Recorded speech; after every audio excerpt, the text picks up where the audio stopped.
Pessoal, boa tarde.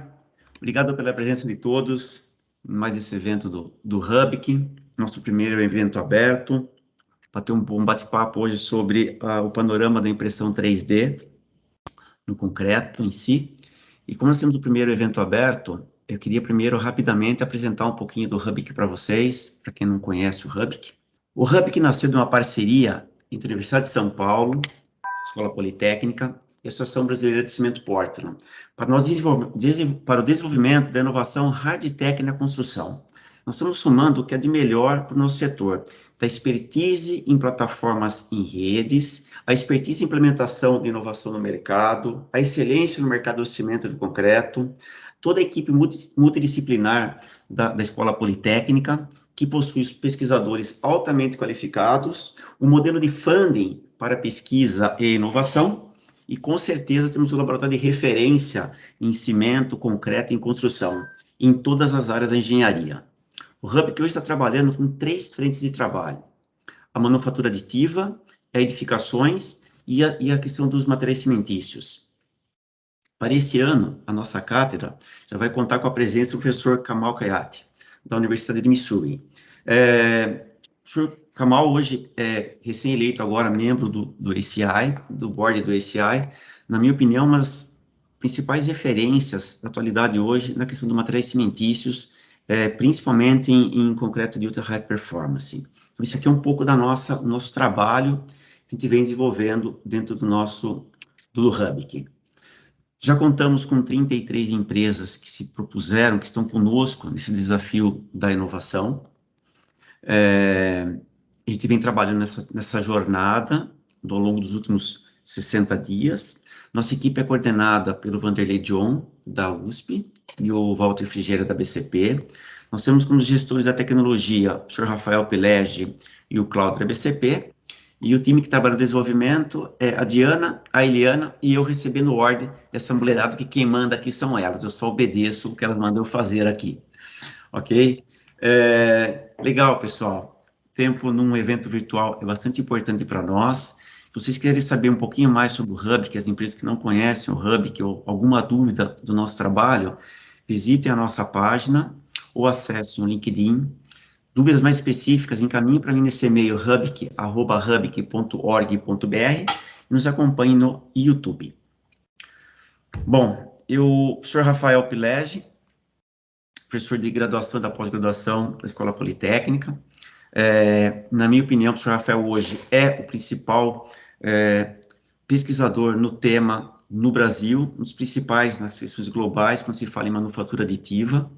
E acho que não temos que ganhar tempo e aproveitar toda a expertise do Rafael hoje para compartilhar conosco um pouco desse nosso bate-papo. Rafael, obrigado. A palavra é toda sua. Bom, Moscato, obrigado pelas gentis palavras. Eu vou compartilhar minha tela. Então, vamos lá, pessoal. Bom, a Diana e a Eliana me lançaram esse desafio aqui de apresentar um panorama sobre impressão 3D de concreto, né? Mundo e trazendo para a realidade Brasil, né? E confesso para você que foi bastante desafiador e bastante divertido essa releitura sem ter que cair muito no tecnicismo da ciência envolvida por trás. Minha missão hoje aqui é um misto de encantamento com realidade e mostrar o potencial desse tipo de tecnologia para o Brasil, né? Para já começar empolgando, assim, mostrar que estamos cada vez mais avançados, eu me impressiono muito com esse vídeo, né? Que é de uma empresa americana, de uma empresa, na verdade, que já está construindo e trabalhando muito com o Ministério, que eu vou compartilhar só para a gente entender do que de fato estamos falando, né? Em que nível que as coisas já estão chegando, em que escala e dimensão, né? É óbvio que muitos desses vídeos a gente vai encontrar aí no YouTube, né? Minha missão aqui é depois ir decompondo ele, o ponto positivo e aquela pegadinha, né, que tem por trás que às vezes a gente não encontra para a gente saber onde é que a gente tem que atuar. Então, a impressão em 3D encanta, essa é a grande verdade, né? Por que que encanta? Qual que é a grande sacada? Eu dividi isso em 2 etapas. Uma, que é a coisa da inspiração, por que usar técnicas de impressão 3D frente a outras técnicas, né? 2 grandes conceitos nortearam o surgimento disso, que eu chamo liberdade das formas e liberdade de formas, né? Você conseguir, né, desenvolver projetos com essas duas vertentes é uma grande inspiração para a sociedade, né? Imagina produzir algo assim, né? Impressão direta, sem nenhuma forma. Já estamos começando a discutir, mesmo que isso aqui que eu estou imprimindo fosse uma forma perdida que vai ser concretada e preenchida, eu já me eliminei a necessidade de produção de formas convencionais, com uma capacidade de design e de construção de formas de nível quase artesanal, de um artista com técnicas modernas e bastante produtivas, ou seja, a gente tem realmente como sonhar mais, né? Opa, liberdade de formas e formas. As pessoas estão explorando isso também em coisas convencionais, como mobiliários, né? E assim caminhando o mundo, porque essa potencial de formas e formas é realmente revolucionário. Agora, dá para ir muito além, né? Aqui é uma verdadeira viagem. Em vez de pessoal amadurecendo a tecnologia com mobiliário urbano, com caixão perdido, o pessoal já começa a sonhar em elementos de infraestrutura que conversem cada vez mais com o design, com o ambiente. Esse é o exemplo de uma torre de telecom que provavelmente nasceu na prancheta e no sonho de alguém que está sendo construída na ilha de Guadalupe, né? Isso não é mais um sonho, gente, já é algo que está acontecendo, né? Em módulos, né, pré-fabricados, onde são unidos e depois preenchidos com grout, essa tubulação aqui que é criada pela própria forma, você começa então agora a romper a barreira da forma convencional geométrica dura, né? Avançando cada vez mais para as linhas mais orgânicas e de maneira competitiva. Avança mais ainda a capacidade de sonhar. Isso aqui é um exemplo de uma impressão de altíssima qualidade, que é um coral artificial, né? Então, assim, a liberdade de formas e formas nos permite pirar no que pode ser feito, tanto do ponto de vista de elementos decorativos, funcionais, estruturais. Está chegando na Lua, né? Está chegando em Marte, né? Se a gente for pensar de onde que realmente vem a força motriz de desenvolvimento dessas tecnologias, sobretudo nos países que têm um programa espacial avançado, ninguém vai duvidar que o grande fund, né, aquelas impressoras americanas, sobretudo, sempre por trás tem a NASA, né, ou o Exército, ou alguém querendo ser disruptivo em suas técnicas construtivas, né? Você não vai querer levar forma, né? Você só quer construir direto no local, com o solo local. Então, isso é o que tem inspirado muita gente. Só que a gente não vive da inspiração, né? Nós temos que estar construído por uma sociedade que precisa de cada vez mais e mais rápido e melhor a qualidade da sua construção e da sua edificação. Nós estamos aí convivendo com as metas globais, né, para sermos minimamente sustentáveis para a construção de uma sociedade justa, e construção tem um papel crítico e decisivo nisso, né? Só para dar alguns números, né? Por que a gente precisa começar a acelerar e mexer na matriz tecnológica, né?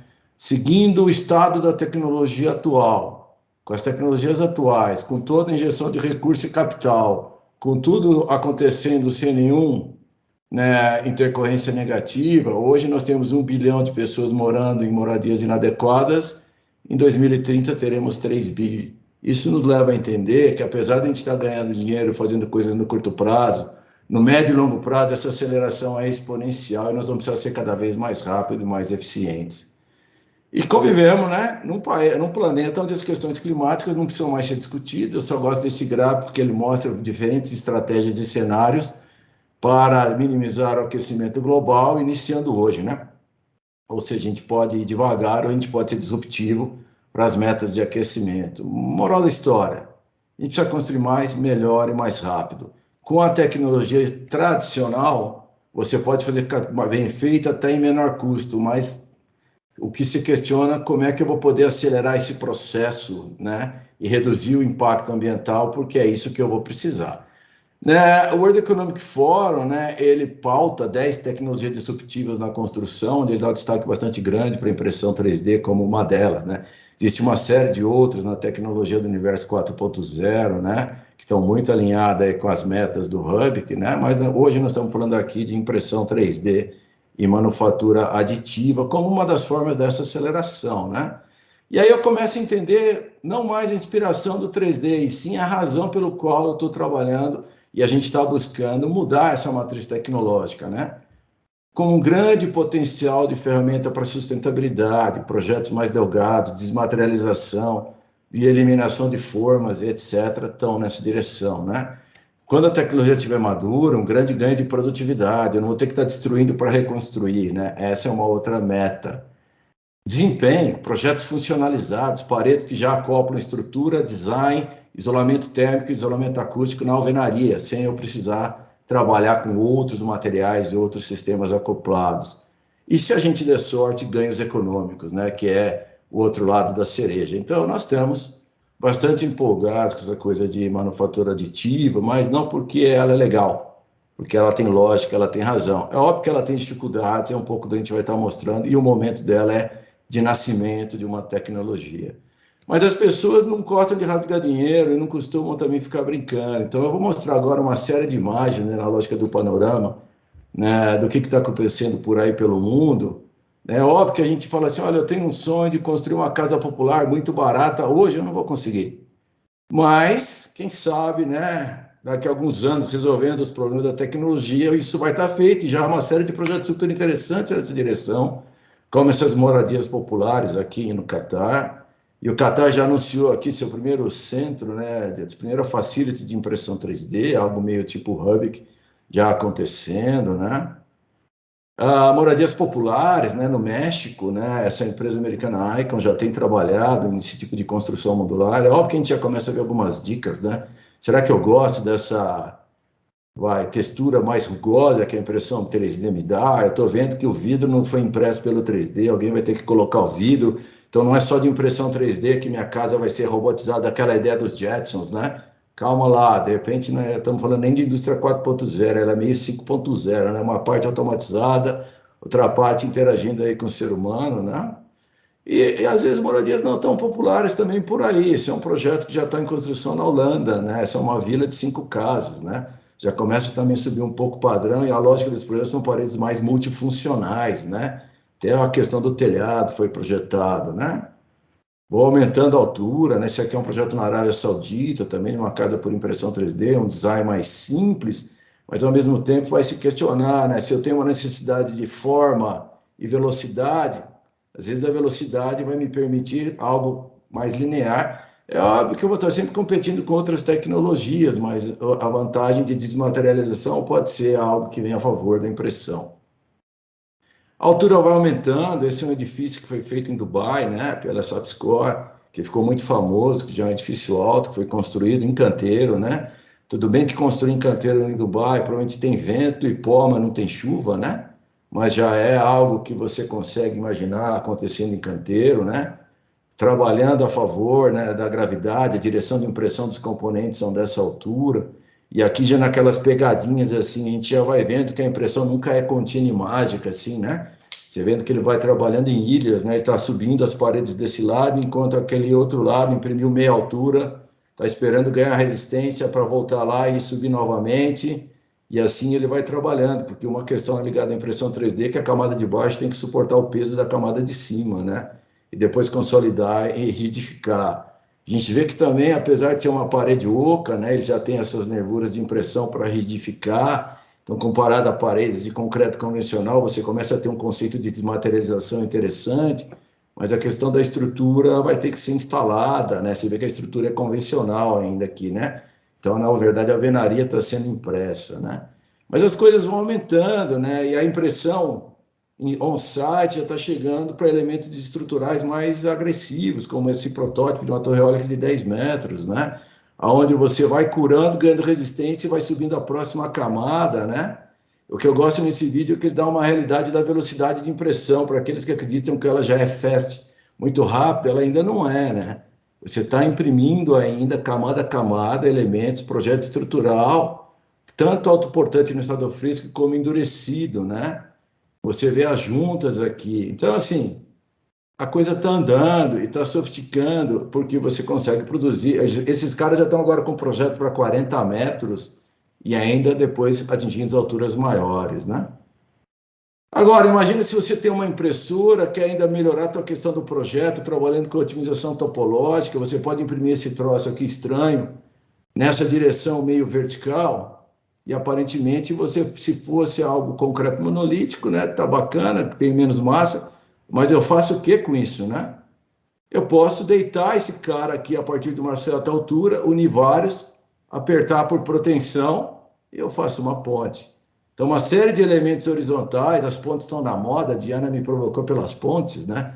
Tá todo mundo falando da ponte em metal de impressão, então pontes e mais pontes, porque ponte é um elemento estrutural interessante para testar a tecnologia, ele é funcional do ponto de vista de design, e ele tem trazido de muito para a área de impressão 3D conceitos de projeto modernos, como otimização topológica, já que a gente está buscando muito a questão da desmaterialização, imprimir o mínimo possível para aquela função. Então, eu não estou colocando um material onde eu não preciso ter resistência, estou colocando um material onde eu preciso ter resistência, e se ficar bonito ainda ficou legal, e aí eu tenho que reforçar, eu tenho que estruturar, mas se eu for esperto, ou se o meu projeto permitir, eu nem reforço.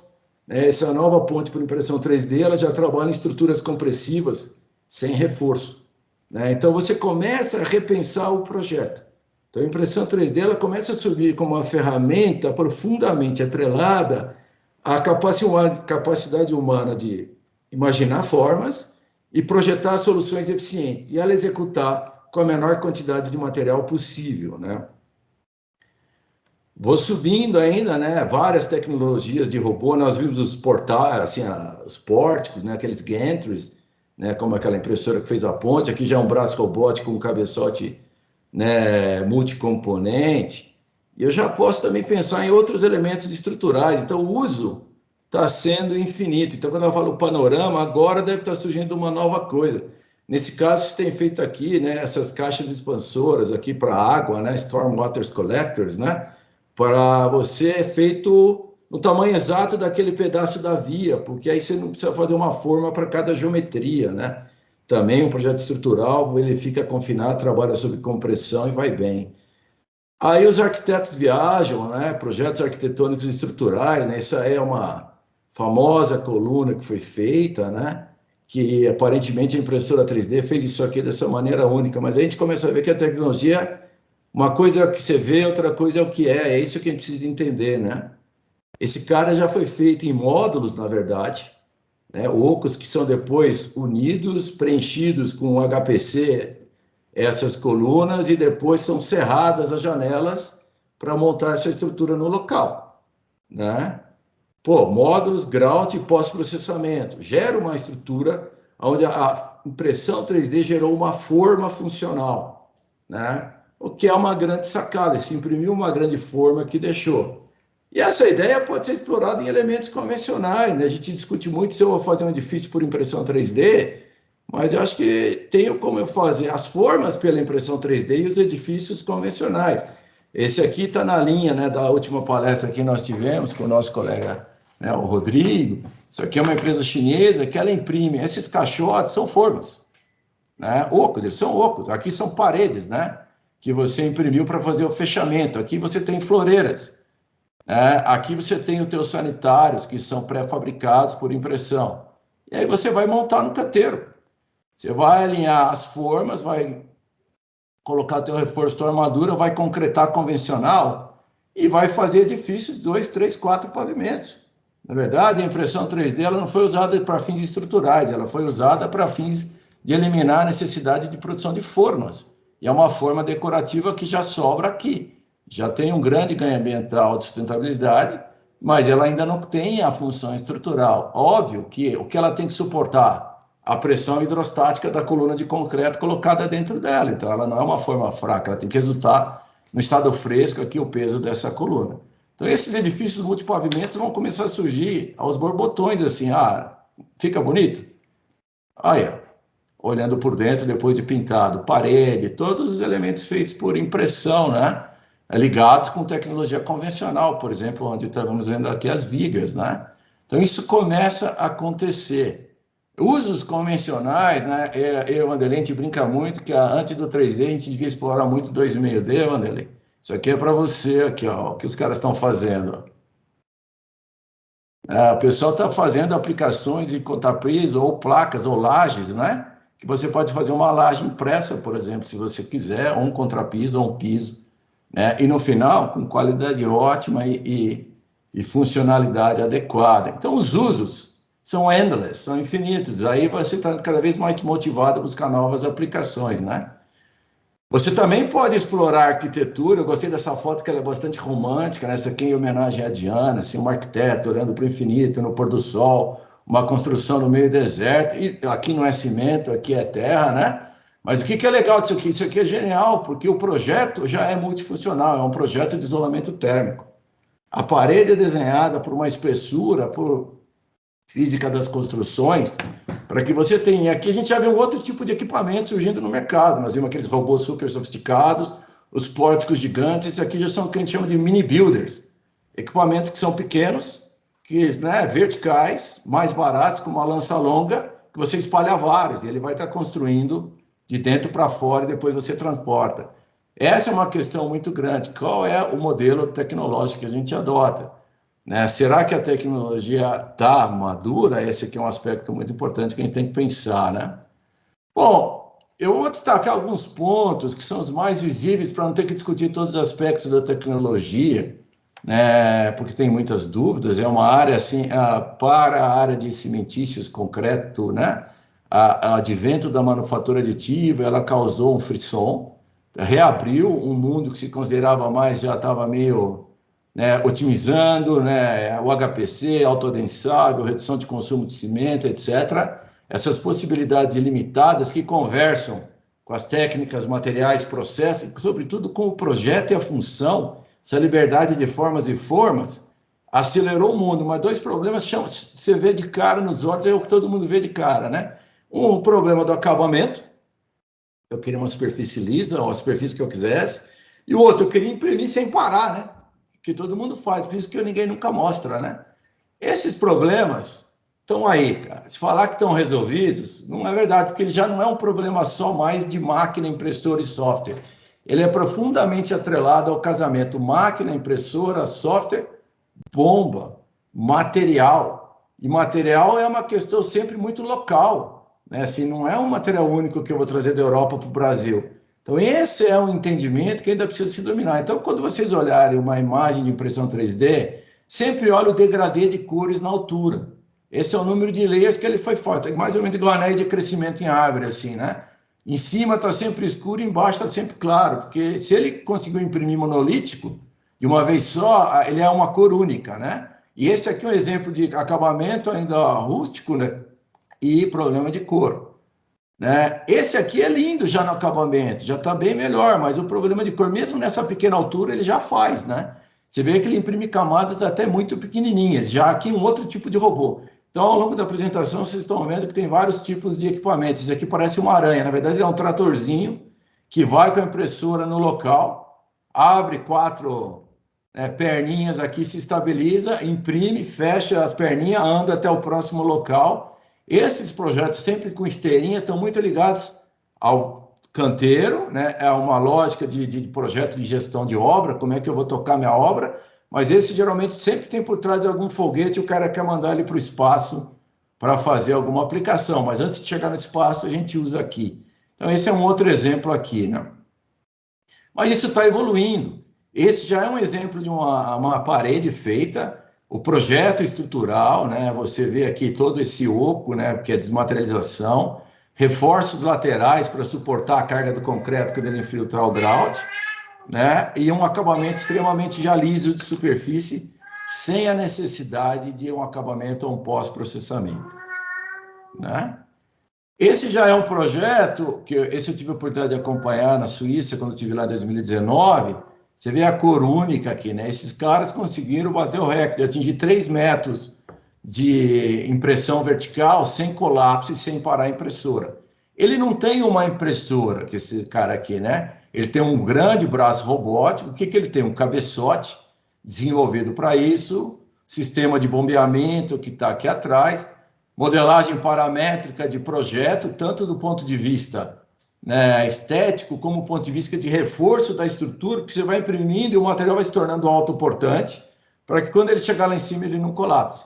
Então isso já é viável, mas não foi rápido, foi um projeto extremamente interessante. Sofreram bastante no início, porque isso no final é um grande problema de reologia, né, até chegar numa arquitetura de cabeçote de impressão, material e projeto que permita a ascensão vertical de 3 metros de maneira contínua. Esse cabeçote já faz parte de uma família nova de cabeçotes, que são chamados cabeçotes 2K, né? Cabeçotes misturadores. Então, a ideia original era pegar o material, enfiar numa bomba e lançar. Isso leva a uma série de tipologias, como aquela inicial da palestra, mas, de repente, a questão da ascensão vertical não consegue ser resolvida. Então, nesse cabeçote final, você ainda recebe adição de outros aditivos. Então, o sistema sofistica um pouco, fica mais complicado, você tem o bombeamento de múltiplos materiais, a mistura e o lançamento. Então, esses desafios da impressão 3D, eles precisam ser resolvidos, superados, sem aumentar a pegada ambiental, porque um grande pavor e algo que segurava bastante, eu preciso desmaterializar, reduzir o impacto ambiental e produzir mais rápido. Putz, a rheologia tem que ser certa, o material tem que ser uma manteiga, só que eu tirei o agregado graúdo na maior parte das vezes, né? Ou eu pus mais água, aumentei o teor de pasta. Isso vai aumentar meu consumo e vai aumentar meu impacto ambiental. Então, de maneira geral, eu tinha menos massa, porque eu lanço o material no local certo, mas meu impacto ambiental por quilo de material aplicado era, de maneira geral, bastante alto. Esse é onde está a grande parte das pesquisas hoje, na área de impressão 3D, e já há coisas extremamente eficientes, de formulações de 600, 800 quilos de cimento metro cúbico. Hoje as comerciais já estão vindo para casa de 400, né, quilos, 300 quilos por metro cúbico, sem utilização de agregados graúdos. Mas tem gente que quer imprimir com agregado graúdo, né? Isso que a gente precisa ver, porque isso vai estar muito atrelado à plataforma tecnológica.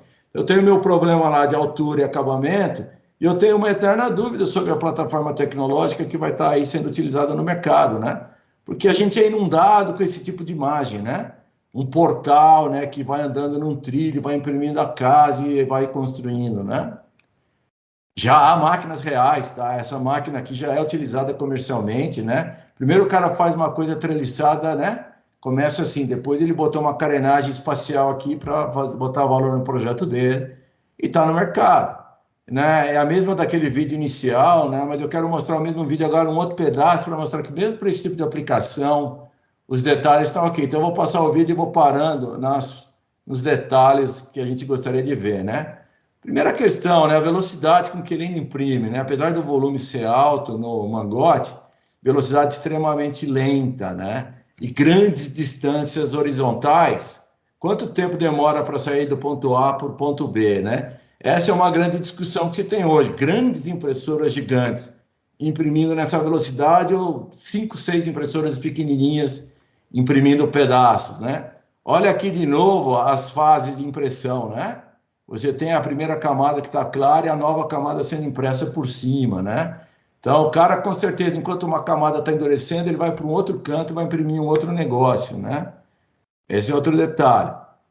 Mas o material, uma manteiga, um creme, logicamente super adequado. Esse é um outro detalhe que ainda não se resolveu na tecnologia. Como é que eu passo um vão, né? Então, assim, tem vários vídeos super divertidos, né? Que o cara vem, para a impressora aqui e coloca uma tabuinha ou coloca um isopor, né? Ou o cara, quando quer deixar, por exemplo, essas esperas de para já entrar a tomada, etc. O cara vai imprimindo, ele não tem material de suporte, ele vai lá, no estado fresco mesmo, enquanto a impressora está do outro lado, o cara já corta a fresco, coloca um isopor. Então, esses detalhes estão sendo desenvolvidos, mas eu já vi impressoras de dois materiais, né? Um material imprimindo o concreto e outro material imprimindo o suporte, por exemplo, no material que depois eu vou descartar, né? Um material frágil, de baixa resistência, e eu não tenho essa etapa, né? Então, isso aqui, a impressão não é totalmente automatizada, ela ainda tem uma etapa manual, né? O cara tá, você vai ver depois que os caras ficam cheios de pistolinha infravermelho, medindo a temperatura, vendo a cura, detalhes assim, né? Questões ligadas à retração, aqui já é uma chapinha de outra cor acontecendo, né? Então, esses tipos de detalhes ainda estão a ser resolvidos, né? Então, assim, não existe ainda uma tecnologia totalmente resolvida. Outros conceitos de pórticos colossais, né? Esse daqui faz pórticos gigantes, né? Você vê a empresa que monta essa impressora, ela parece um estaleiro de navio, porque ela tem que fazer o prédio tem que ser maior que a máquina que ela constrói, né? Mas aí você vê detalhes aqui que eu vou perguntar lá na frente, né? Eu estou vendo aqui o cabeçote de impressão, eu estou vendo a casa, mas eu não estou vendo nada aqui de fio vindo para cá, assim, né? Então é sempre bacana ver como essas coisas são apresentadas, né? Modelos mais agressivos ainda, esse é um projeto conceitual para o espaço, para não ter que transportar grandes treliças. São 4 colunas e a impressora ela é tipo pendurada em cabos, né? Tipo estaiada, né? E os cabos vão se movimentando e ela vai imprimindo, né? Sonhos mais altos, né? Ou uma super treliça maior que o prédio, ou ela vai ficando autoportante no prédio que ela está construindo e vai subindo junto, né? Isso tudo está acontecendo. Esse modelo americano sempre trabalha com o conceito de produção embatelada, né? Você produz o concreto em grande volume, porque essa é uma outra discussão, né?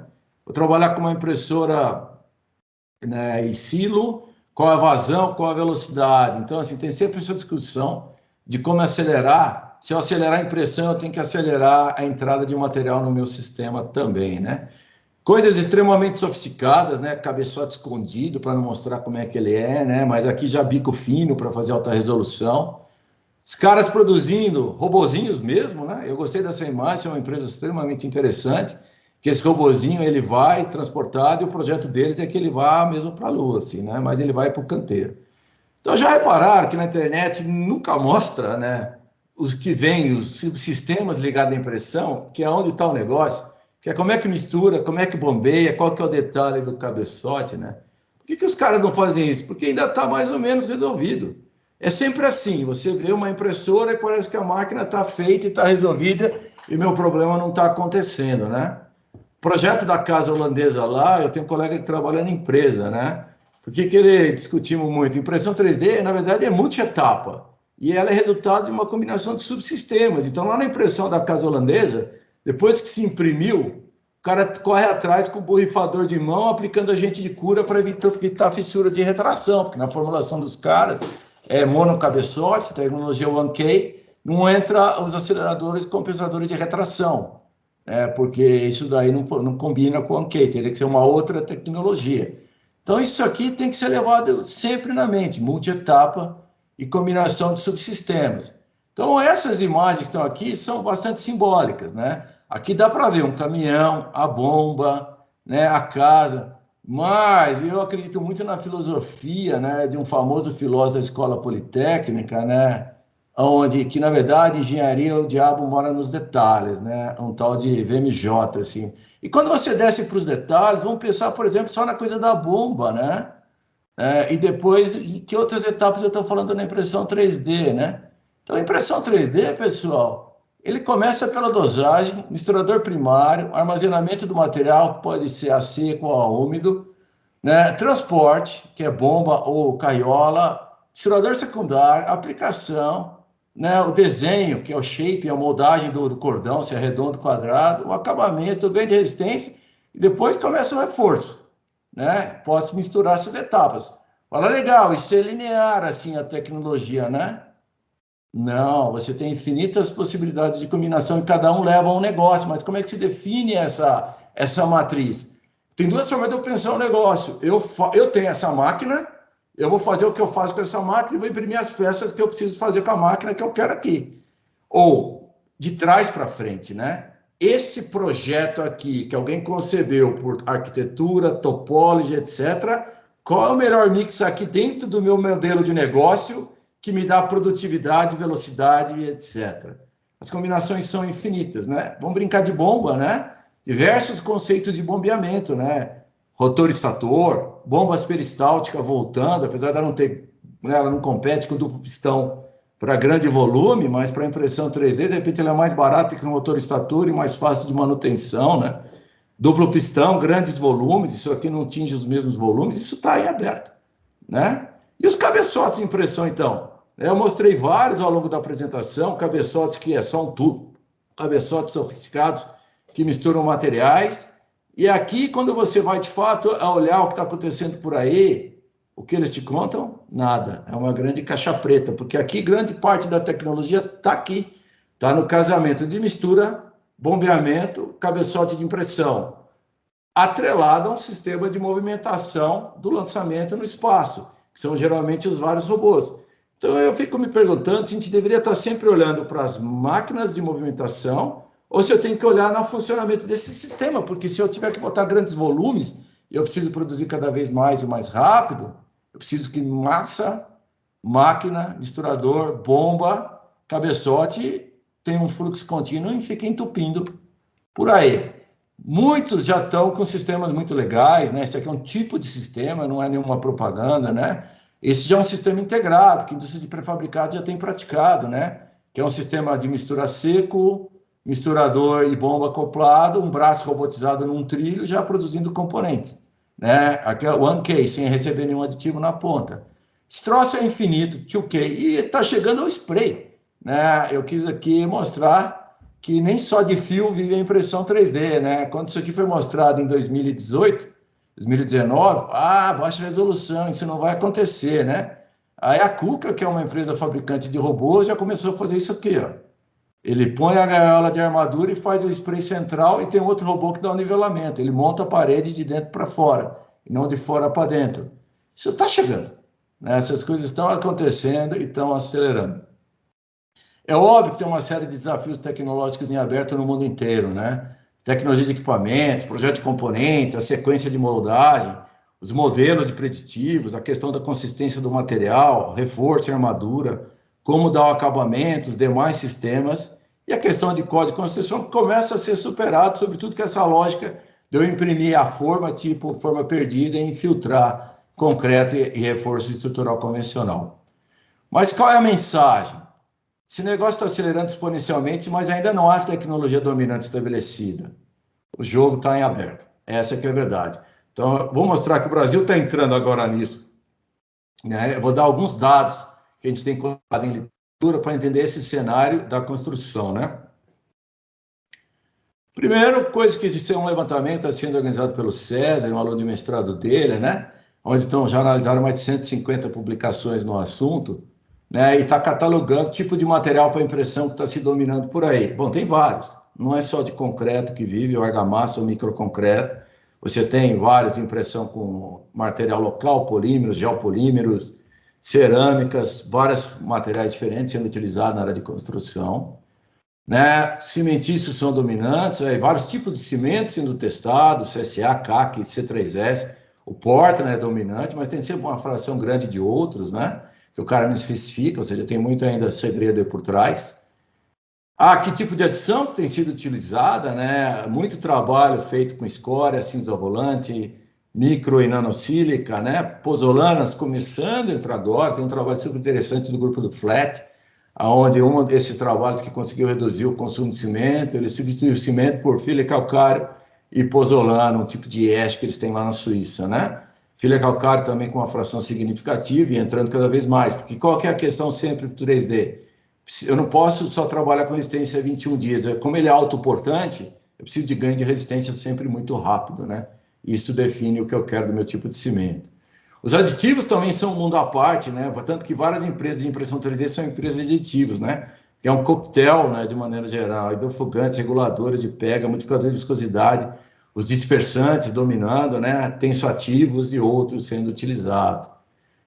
Agora, um assunto que chama muita atenção é a eterna luta pelo tipo de reforço, né? Eu estou imprimindo, como é que eu passo a armadura, né? Como é que foi o reforço, né? Barras de aço, né? Vegalhões na casa de 11%, muita gente trabalhando com reforço por fibra, né? Ou geometrias complexas, essas estruturas, né, compressivas, né? Mas a maioria não sabe de fato o que faz. O cara só está imprimindo, não está contando que vai ter reforço depois, né? Então você tem aqui um grande ausência de informação, assim, porque muita publicação o cara está focado só no que ele está imprimindo e não na estrutura.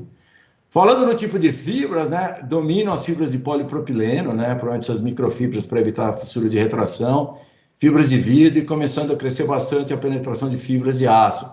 Mas tem muito trabalho com nanofibras de basalto, nanofibras de calcário, carbonato de cálcio, assim vai, né?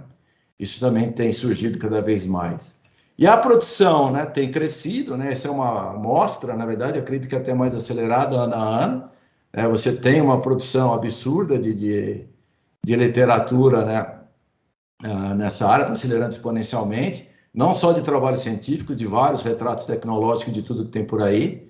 E é muito interessante esse mapa da nacionalidade das coisas para a gente situar onde é que está o Brasil, né? Bom, nacionalidade dos pesquisadores. Não por surpresa, a maior parte dos pesquisadores na área são chineses, né? Pessoal da Índia, Estados Unidos muito forte. O Brasil tem aqui uma contribuição pequena ainda, tanto em pesquisa como em resultado nessa área, está de fato começando, né? Mas os chineses, apesar de ser dominantes na publicação, eles não são os dominantes na execução de onde essas pesquisas estão rolando, né? Austrália, Singapura, Estados Unidos, então tem muito chinês espalhado fora também da China, desenvolvendo tecnologias, né? E pesquisando o que tem por aí, né? Bom, e o Brasil nessa, né? Os nossos números mostram que, de fato, nós estamos começando. A impressão 3D está começando aqui no nosso país. Apesar de estar acelerado exponencialmente, está enfrentando a sua adolescência, né? Eu diria que ela já não está na infância, ela está na adolescência, está nessas definições de transição, está mudando de voz, assim, né? Mas o Brasil já está começando. O que a gente tem visto, né? Iniciativa, você primeiro um cenário do que tem acontecido. Algumas iniciativas pontuais baseadas em importação de equipamento e tropicalização de projetos, né, e formulações. Então a gente vê por aí, olha, alguém está comprando a impressora da Winsan, alguém está comprando o cabeçote da Sika e já está começando a produzir alguma coisa, e o projeto da casa é o projeto da casa chinesa aqui. Quando a gente pensa isso, vê que o Brasil é um país extremamente demandante de construção para suas dimensões continentais. Eu gosto muito dessa imagem, né? Ou seja, aqui é o construído, o que está escuro, tudo bem que grande parte nós não vamos construir nunca, que são as nossas florestas, né? Então a gente é um país muito necessitado de construção. Temos características, carências de mercado muito peculiares do Brasil, né? A gente não é igual à solução suíça, americana, alemã, chinesa e de Dubai, né? A gente tem necessidade e características diferentes de mercado, né? Isso leva a entender que talvez um mix, né? Adaptar tecnologias de fora é bem-vindo para acelerar as coisas, mas iniciativas de desenvolvimento de tecnologia brasileira são extremamente necessárias, porque não é o Made in Brasil por si só. Soluções adequadas às nossas condições, ao nosso que a gente chama custo Brasil, né? A gente sempre discute que é muito fácil, apesar de não ser fácil, vir aqui com uma formulação suíça, imprimir alguma coisa e parar em pé. Difícil vai ser alguém pagar por ela. Ao contrário, se eu conseguir fazer alguma coisa, uma estrutura de custo que o brasileiro paga, o suíço também consegue pagar. Então, isso nos força muito a necessidade de desenvolver tecnologias para o Brasil. Já há iniciativas acontecendo, né? Isso aqui, esse projeto desses meninos ficou extremamente conhecido no país inteiro, né? Essa 3D Home Construction fez uma primeira casa no Rio Grande do Norte, mas você vê como é recente esse processo, né? Essa empresa, inclusive, já fez parceria com uma outra, né? Que, inclusive, hoje é membro do Hub, que, né? A Latina, que, né, tem essa marca For Constru, já está desenvolvendo equipamentos, é uma empresa da área de mecatrônica, que faz CNCs routers, etc. Então, já tem coisa chegando no mercado, né? Brasileiro, tecnologia brasileira, cada vez mais conversando, né? O equipamento está chegando, está se adaptando, né? À realidade, há um equipamento já mais robusto, provavelmente esse equipamento vai estar instalado ali no hub, né? Já é pensado para ser transportado, modularizado, né? Então, isso está acontecendo no mercado brasileiro, ou seja, nós já temos começado a chegar em soluções nossas, né? Ainda alguns detalhes de trinca, de borda, tal, mas uma questão de tempo só para ajuste de formulação e receita. Na verdade, o pessoal é o pessoal de equipamentos, agora precisa conversar com a cadeia do pessoal de materiais junto com o pessoal de projeto, né? Porque, na verdade, pressão 3D é um desafio horizontal, que depende de organização da cadeia da construção. Não tem como fazer isso sozinho. E a nossa cadeia é extremamente forte e completa. Nós temos todos os agentes, todos os atores. Pedra, cimento, aditivo, né, indústria mecatrônica, construção, nós temos tudo. Mas ainda está descoordenada para esse mundo 4.0 da impressão 3D, né? E aí a gente volta ao início, né? Aquela impressão 3D que tem super a ver com liberdade de formas e formas, nós temos um setor que, se organizado, é capaz de fazer, mas a gente precisa também preparar a comunidade capaz de projetar, né? O que eu quero fazer. Esse é um ecossistema que precisa ser criado. Não dá para eu bolar o robô, não dá para eu bolar a bomba, não dá para eu bolar a massa, se eu não tiver a ideia do que eu vou construir. O que eu vou construir é algo que já hoje ele é mais multifacetado.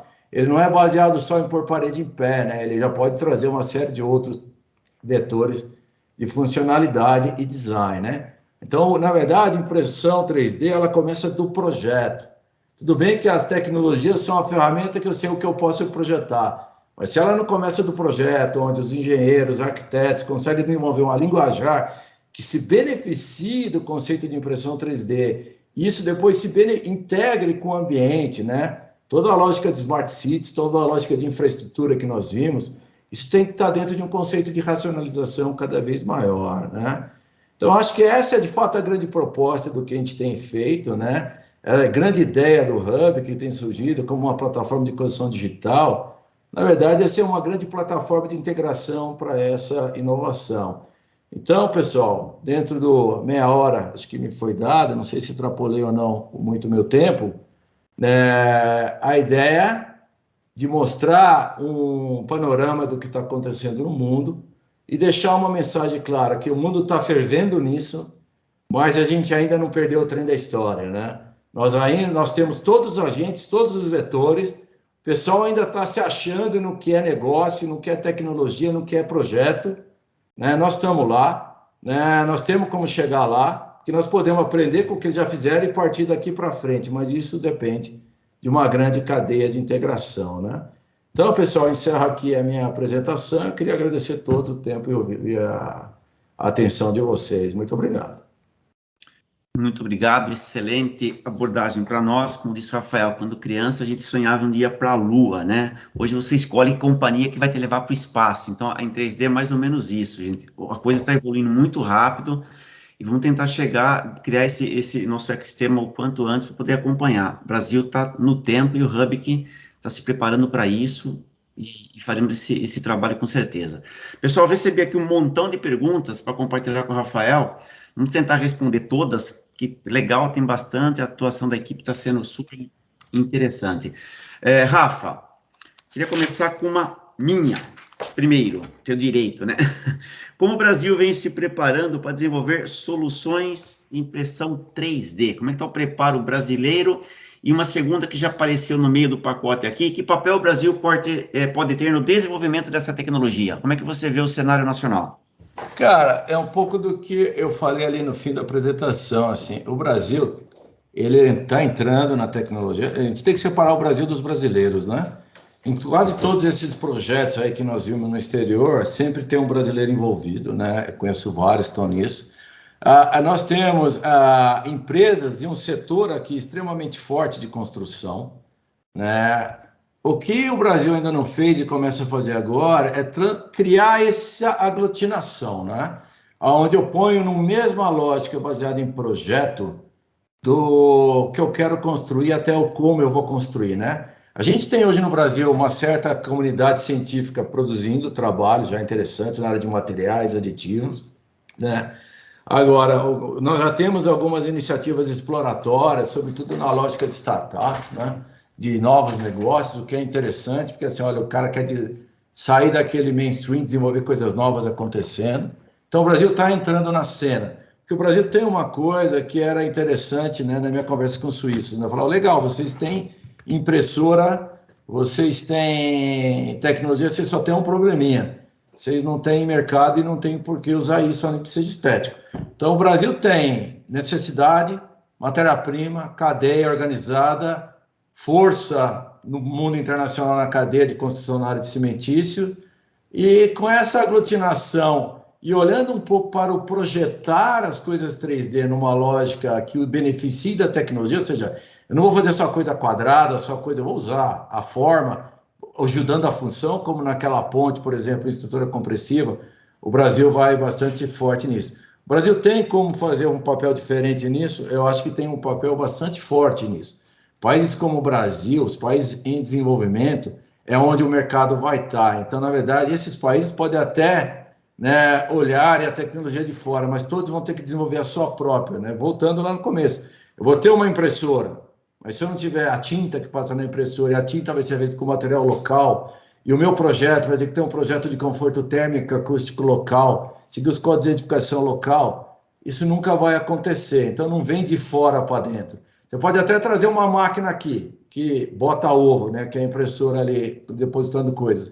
Mas se você não tem uma cadeia organizada em torno do tema, isso não acontece. Agora, os países em desenvolvimento é onde está o mercado. Os Estados Unidos é uma cara interessante, que ele é um país desenvolvido que tem um mercado explodido, assim, para a construção cada vez maior, né?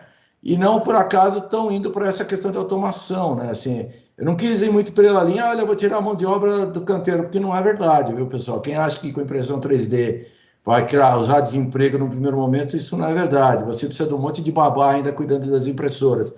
Só que esses caras vão ter outra função, vão ser um outro perfil de pessoas, né? Eu começo a me beneficiar de projetos e nossos projetos são nossos, né? Então a gente não pode ficar só olhando o que tem fora. Joia, Rafa, vamos num ping-pong agora aí. Já existem dados quanto ao desempenho térmico e acústico? Cara, não, no Brasil com certeza não. Fora isso está começando a acontecer, assim, né? Esse projeto holandês, né? Ele é muito interessante sobre essa lógica, né? As paredes são ocas, como toda parede de impressão 3D, mas as nervuras por dentro da parede, as angulações foram pensadas de. Ela não tem aresta, por exemplo, para não criar vórtices de vento na região que ela faz. Tem o isolamento acústico projetado para o conforto daquela região. Esse projeto na Holanda, assim como o projeto na Arábia Saudita e o projeto na Alemanha, todos precisaram fazer comprovação de desempenho, né, dentro das suas regulações. E uma questão é térmica. Então, parte do projeto holandês não visa só fazer uma construção mais barata inicial, visa fazer uma construção mais barata no longo prazo, reduzindo o consumo de energia da edificação. E ali tem projeto de conforto térmico e acústico. Posso só fazer um comentário? Lembra daqueles australianos que fizeram a história do self-shading? Sim. Tinha uma textura na parede que fazia Exatamente. sombra para a parede. Tá? É muito... Você... interromper, mas... Não, pode comentar. Nós estamos no ping-pong, como o Mascato falou aqui, é um bate-papo informal. Assim, tem muita gente usando isso.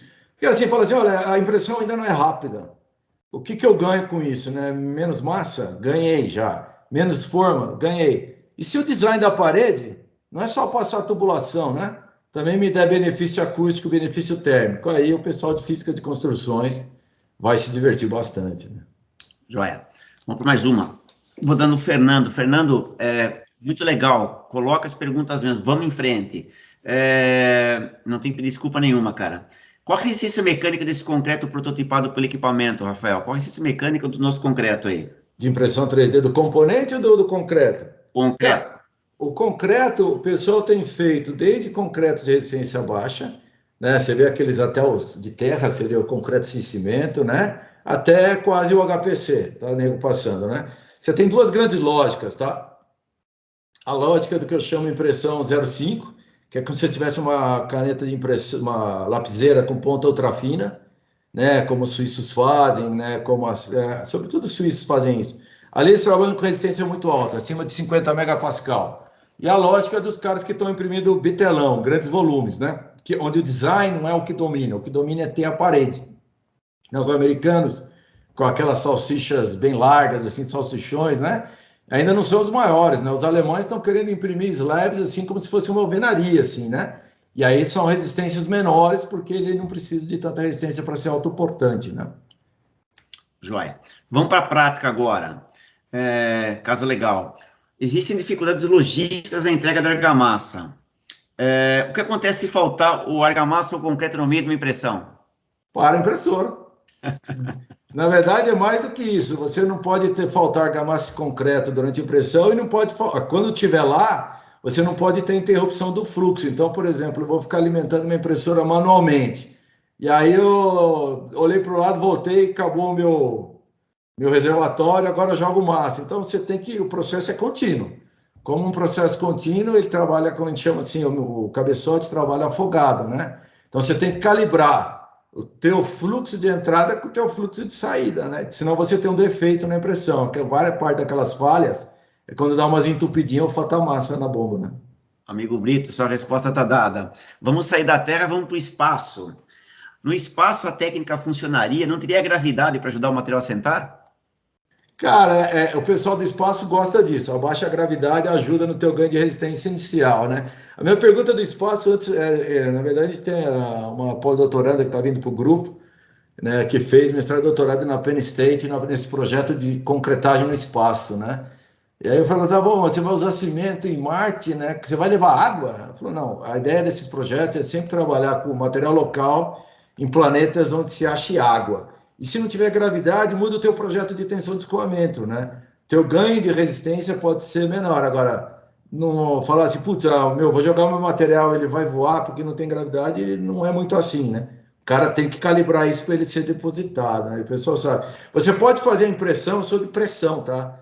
Você não precisa só depositar. Você pode trabalhar também comprimindo a superfície, né? Ou algumas outras técnicas que até passam o material seco e o bocal de impressão ele é um vibrador, né? Então, a hora que ele vibra e dá uma fluidificada, o David Lang trabalha muito com isso, né? Fluidifica e assenta e endurece. Então, o pessoal que está ligado ao espaço, né? Essa Icon, por exemplo, é uma empresa que está subsidiada pela NASA para desenvolver esses projetos de construção lunar ou em Marte. Acho que por trás deles deve ter esses investidores, né? Que estão mandando as naves para o espaço. Legal.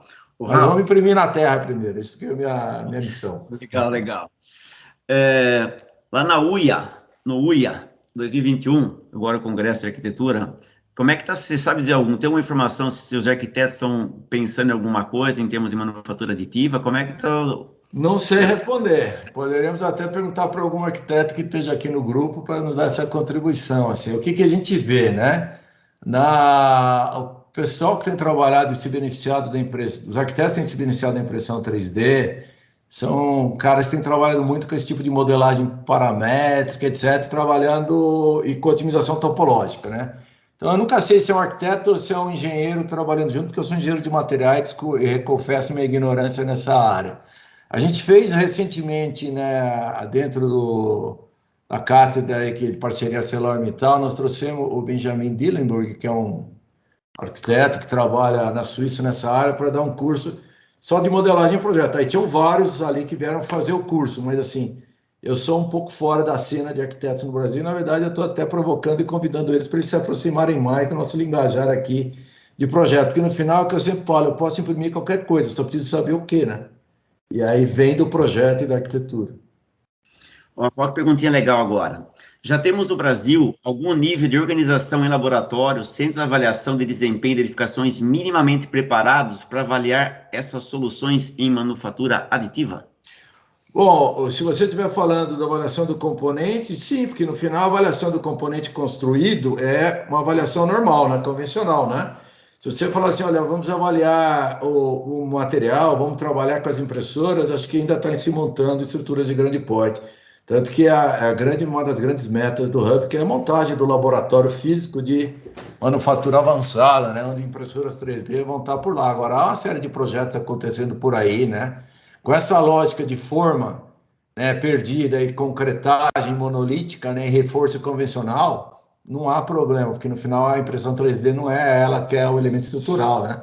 Ela tem que aguentar a pressão para não quebrar a forma na hora que eu enchi de concreto, né? Como se fosse uma forma de madeira, né? Antônio, o Hub que pode te ajudar, estamos juntos.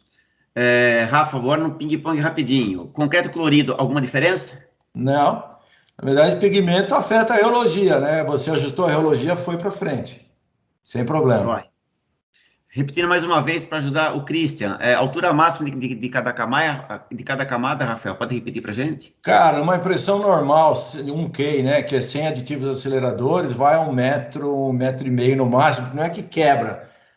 O pessoal, quando faz paredes betas, chega nessa altura, ela cai ela colapsa, né? Ela entra em buckling, assim, né? Que é a questão de flambagem e cai. Com aditivos aceleradores, se chega já a 3 metros de impressão contínua. É meio que o recorde atual. Joia. Não seria mais interessante usar aditivos cristalizante capilar integral autocicatrizante que tem o VUR e desempenho melhor que os hidrofugantes? Rapaz, pode ser que sim, né? Isso tem a ver com o desempenho no estado endurecido, né? Assim, ó, tem duas lógicas aí. Nessas formulações que não recebem ativos aceleradores, eu acho isso bastante interessante, porque no final elas acabam tendo retração e microfissura. Quando você tem a inserção dos aceleradores para garantir o ganho de resistência rápido, de maneira geral, esses aceleradores são também compensadores de retração, né? Então, essas que sobem muito rápido não costumam fissurar, porque ela tem que ser calibrada pelo compensador de retração, que é o acelerador de pega, um aluminato de cálcio, né? O cara usa um sulfato de alumínio. Tem uma série desses que são utilizados, que são aditivos também compensadores de retração. Mas o que você está dizendo é o seguinte, para desempenho e durabilidade, o projeto do microestrutural é importante na área de impressão 3D, né? E uma coisa super importante na área de impressão 3D, né? Alguém que tinha perguntado do fluxo contínuo, né? O robô é uma bomba, um braço e o sistema trabalha integrado. Então, o material que entra, ele tem que ser muito reprodutível, né?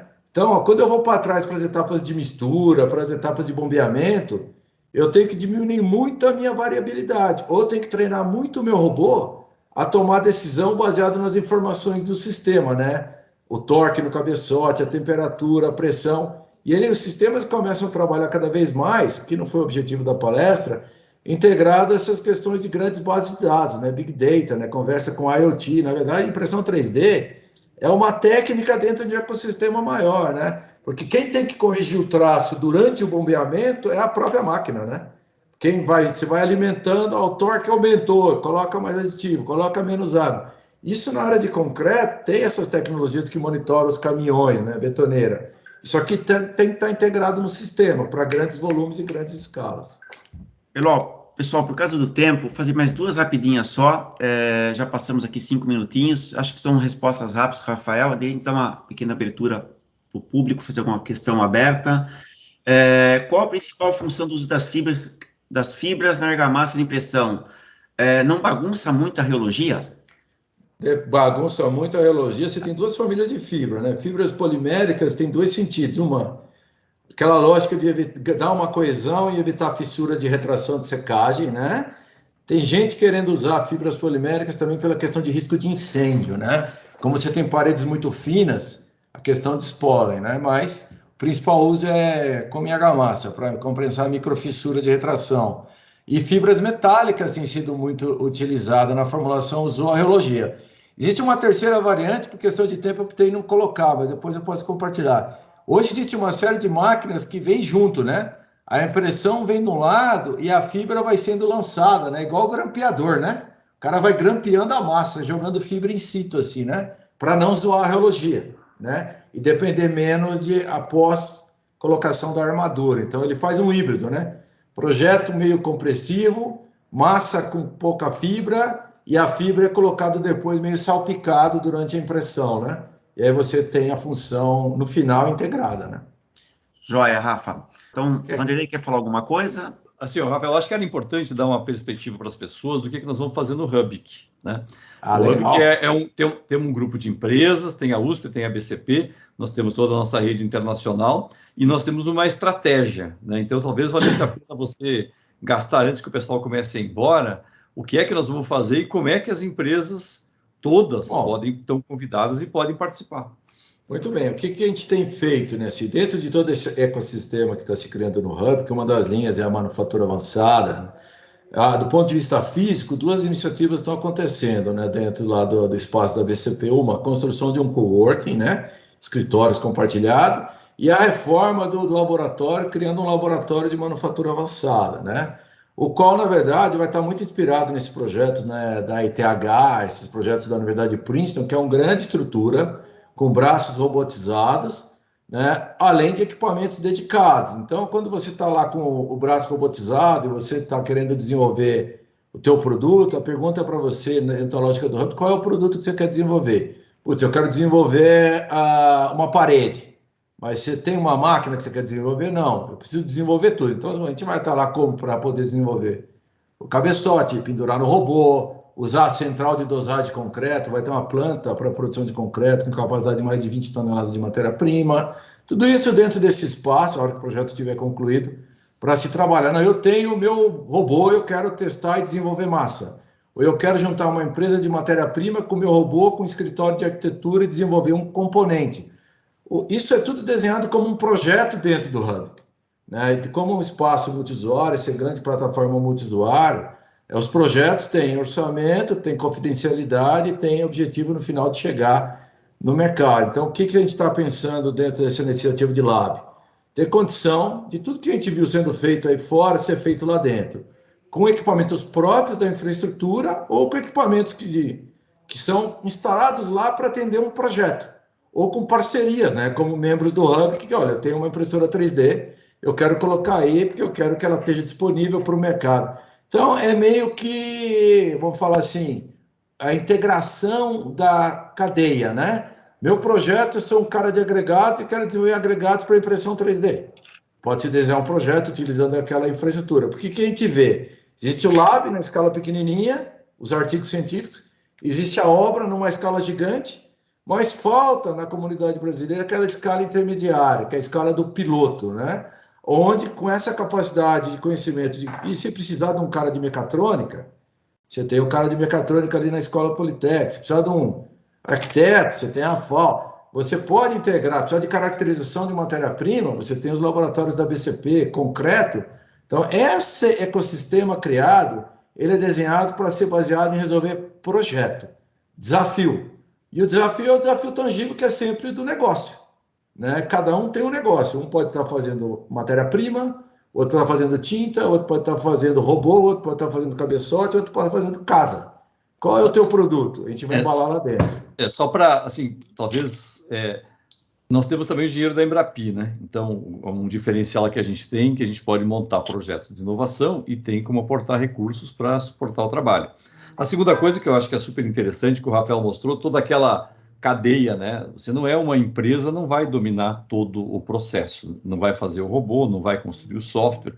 Então, isso é uma coisa de cadeia. A gente, dentro do Hub, que tem um modelo de reunir empresas da cadeia em termos para desenvolver uma solução pré-competitiva conjunto, né? Então, esse é um processo aí que nós vamos começar a trabalhar, né? O Rafael está liderando na parte de 3D, que a gente queria convidar, né? Vocês, quem não tiver ainda no Hub, para participar, tá? Está interessado nesse sistema, vamos participar das definições. Pode ser projeto individual, mas eu acho que o que é neste estágio é muito interessante o processo mais horizontal, porque dilui o risco. Dilui o risco, você se concentra no teu negócio como parte de um ecossistema. Isso aqui eu acho que é muito legal para a gente estar oferecendo. Desculpe eu interromper, mas eu acho que essa mensagem é super importante. O Walter se entusiasmou ali também, ó. Vai lá, não, eu só queria dizer, é muito rápido, né? Como um dos caras entusiastas disso aqui, né? A gente já tem experiência de transformar o mercado, né? Tanto na BCP, como na USP, como junto. Um exemplo, por exemplo, a parede de concreto. O que foi a força de unir empresas e a transformação do mercado? Eu acho que nós estamos fazendo aqui é único, nós estamos... porque é mais complexo que a parede de concreto, né? Nós estamos lidando com outro nível de inovação. Então, não é fácil para ninguém fazer isso sozinho, é quase uma aventura, alguém sozinho, um player sozinho, tentar fazer esse processo. Então, a gente acabou reunindo aqui competências únicas, né? Eu acho que essa que é a grande vantagem, né? Porque isso envolve, o Rafael foi muito feliz, né? Envolve vários elementos da cadeia de pensar fora da caixa, né? Porque o cara que é calculista tem que pensar fora da caixa, o arquiteto pensar fora da caixa, isso tem que ter laboratório, né? Isso tem que ter capacidade de material, tem que ter equipamento. Então, a gente sabe que tem muitas iniciativas, mas isso realmente transformar, ter essa capacidade de transformar a visão do mercado, a visão tecnológica, laboratório, diversos componentes da cadeia, não é uma coisa simples. E a gente teve a felicidade de reunir essas capacidades, né, da cadeia produtiva dentro do Hub. Então, acho que a grande mensagem é que a gente realmente está construindo algo diferenciado, né, que a gente pode sonhar em ser, assim, de ser importante no mundo, né, Rafael? Eu acho que a gente não tem que ficar com essa coisa, o Brasil, coitadinho, cara, né? Não, acho que não. A gente ser influente no mundo. Eu acho que não, acho que assim, quando o pessoal fala de impressão 3D, fala, mas assim, o pessoal já está fazendo e está imprimindo, né? Eu falo assim, olha, a gente pode não ser os primeiros, mas a entrar no jogo, mas a gente quer ser o último a sair, né? Então, assim, porque a gente quer entrar na onda certa, porque vai passar a onda dos empolgados, vai vir a onda dos decepcionados para depois se estabelecer a realidade. E a realidade só se estabelece em cadeia. Esse é um típico negócio que não dá para trabalhar sozinho. E você tem que ter o cliente, o agente e o problema. Nós temos isso como país, né? E aqui nesse grupo nós temos até as condições, inclusive, de, como o Vanderlei lembrou bem, de cofinanciar trabalhos, projetos e pesquisa. Então, acho assim, não tem nenhum complexo de vira-lata aqui não, pelo contrário, assim, eu brinco com meus colegas suíços, o que vocês fazem, nós vamos fazer. Agora, o que nós fazemos, talvez vocês não vão fazer, porque a nossa capacidade de sobreviver com o custo que a gente pode pagar é outra, né? Então, assim, é simples assim, né? Eu tenho que fazer impressão 3D a custo Brasil. Isso é viável. Pessoal, o tempo passou um pouquinho demais, nós temos bastante questões para serem respondidas ainda, mas eu precisamos dar um jeito na hora de terminar. Está muito boa a conversa, está sendo super produtivo. As que não foram respondidas, eu me comprometo com o Rafael de encaminhar para vocês depois. Uma coisa importante para vocês, pessoal, o depoimento do Walter e do Vanderlei. Nosso laboratório do Hubik, até o final do ano está pronto, teremos laboratórios de referência no Brasil para trabalhar em manufatura aditiva. Então, se nós vamos fazer alguma coisa, faremos o melhor. Seremos o número 1 em termos de manufatura aditiva no Brasil, na América. Tenho certeza disso. Estamos totalmente engajados nesse assunto. Agradeço demais a presença de vocês, foi super produtivo. Nós batemos aqui um quórum enorme, fico muito agradecido. Contem conosco. Qualquer dúvida, manda para cá que eu vou respondê-las com o máximo de carinho possível.